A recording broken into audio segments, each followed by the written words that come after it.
Let's replace the engine air filter on a 2017 Kia Niro. Kia recommends replacing that engine air filter every 30,000 miles. Removing the engine air filter cover requires no tools, just pop off the two clips in the front, one on the side, and then shimmy that engine air filter cover forward and up. Take the old engine air filter out, replace it with the new engine air filter, and replace the engine air filter cover, taking care to align this air duct at the top of that cover.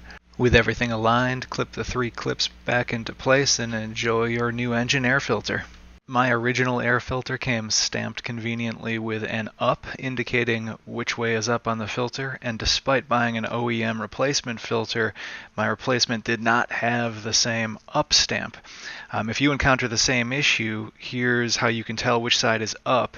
The top side of the filter is flush with the paper element. The bottom side of the filter has a little bit of a lip on it. So bottom side lip, top side flush with the paper element.